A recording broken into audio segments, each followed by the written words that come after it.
Bismillahirrahmanirrahim. Assalamualaikum warahmatullahi wabarakatuh. Perkenalkan, nama saya Endah Sada SPD MPD. Saya adalah salah seorang pengajar dari SMA Negeri 8 Kabupaten Garut. SMA 8 Kabupaten Garut merupakan salah satu sekolah penggerak angkatan pertama dan satu-satunya sekolah penggerak angkatan pertama yang ada di Kabupaten Garut untuk jenjang SMA. Tentunya ada banyak praktik baik yang diharapkan mampu diadopsi dan diadaptasi oleh sekolah yang lain dalam mengimplementasikan kurikulum Merdeka. Seperti apa praktik baik yang pernah dilaksanakan di sekolah kami? Salah satunya saya akan sajikan berikut ini adalah praktik baik dalam implementasi P5, yaitu implementasi proyek profil pelajar Pancasila. Marilah kita saksikan bersama. SMA Negeri 8 Kabupaten Garut merupakan salah satu sekolah negeri yang ada di Garut.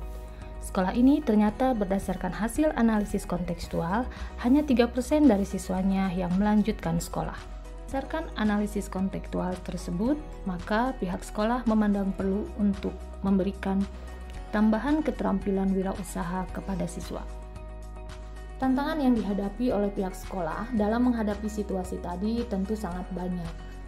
Perlu pembiasaan kolaborasi pada guru, kemudian juga perlu perencanaan yang matang, terutama dalam penyediaan instrumen dan dokumentasi dari pelaksanaan proyek, serta perlunya narasumber yang memang kompeten, sehingga mampu memberikan keterampilan wirausaha yang dibutuhkan oleh siswa.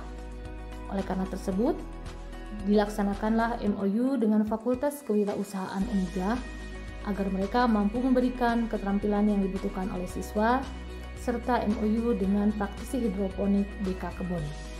Tahapan yang berikutnya adalah tahapan meminimalisir tantangan dengan cara mempersiapkan pelaksanaan proyek secara matang, mulai dari perencanaan, persamaan persepsi di antara semua stakeholder yang mengikuti proyek, kemudian juga pembuatan berbagai instrumen dokumentasi dalam pelaksanaan mulai dari jurnal pendidik, lembar observasi, rubrik pengamatan yang harus dilaksanakan baik oleh guru dan juga oleh siswa. Dalam proyek ini kita istilahkan dengan nama makers, yang merupakan kepanjangan dari setiap hurufnya. Huruf yang pertama dan yang kedua, yaitu M dan A, merupakan kepanjangan dari masalah dan apa idemu. Pada tahapan ini, setiap siswa per kelas dibimbing oleh guru pembimbing dan guru pendamping melaksanakan brainstorming seputar hidroponik. Dan hasil brainstorming mereka buat menjadi mind map yang nantinya akan melengkapi portofolio siswa. Tahapan yang ketiga adalah tahapan K atau tahapan konsep, berupa tahapan pemberian informasi kewirausahaan dari Dekan Fakultas Kewirausahaan Uniga Universitas Garut dan dari praktisi hidroponik memberikan pengetahuan dan keterampilan budidaya hidroponik dari praktisi DK Kebon. Tahapan makers berikutnya adalah tahapan E. Tahapan E atau tahapan eksekusi ini terbagi dari beberapa langkah. Langkah yang pertama adalah tahapan eksekusi persemaian. Tahapan eksekusi ini merupakan tahapan awal dari proses budidaya hidroponik. Setelah kita melewati tahapan persemaian, masuk ke tahapan eksekusi yang berikutnya, yaitu tahapan peremajaan.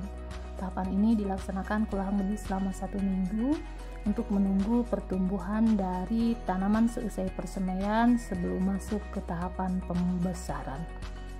Tahapan yang berikutnya setelah tahapan peremajaan, masuk pemindahan dari net pot yang ada di instalasi genang ke instalasi alir.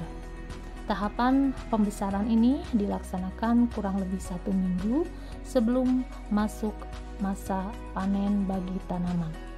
Yang terakhir dari kegiatan budidaya hidroponik adalah tahapan panen. Tahapan ini merupakan tahapan terakhir, dan ketika siswa telah melaksanakan panen, di bagian akhir siswa juga diminta untuk membersihkan instalasi dari kemungkinan akar-akar yang tersisa dan dibersihkan untuk tendonnya juga, sehingga kemungkinan adanya lumut ataupun jamur yang bisa menghambat proses pertumbuhan bisa diminimalisir. Hasil dari proyek ini ternyata sangat efektif. Siswa memperoleh pengetahuan dan keterampilan wirausaha, ditambah lagi adanya MOU sebagai upaya untuk mempermudah dalam memasarkan hasil panen juga menjadi salah satu hal yang dapat mengefektifkan dari proyek ini. Di samping itu, guru juga sangat terbantu dalam mengobservasi karakter siswa, terutama dimensi dan subdimensi yang ingin dikembangkan, mulai mandiri, kreatif, dan gotong royong.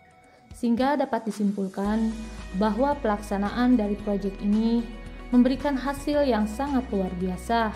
Apalagi proyek ini juga menjadi juara ke-1 untuk lomba karya tulis ilmiah berbagi praktik baik untuk jenjang SMA, SMK, dan SLB tahun 2022. Refleksi yang berkelanjutan mulai dari refleksi awal, refleksi berkala secara mingguan, dan refleksi akhir yang dilakukan oleh siswa, guru pembimbing dan pendamping, narasumber, satuan pendidikan menjadi satu pembelajaran bermakna, di mana pihak sekolah berupaya untuk memberikan experimental learning bagi siswa dan membekali keterampilan yang dibutuhkan bagi siswa. Di samping itu, sekolah juga dapat mencuplik hasil dari observasi dimensi dan subdimensi profil pelajar Pancasila mulai dari mandiri, gotong royong, dan kreatif. Hasil observasi tadi kemudian dimasukkan ke dalam rapor proyek, sehingga rapor proyek yang dihasilkan bersifat representatif karena berdasarkan data dan fakta dari hasil dokumentasi produk.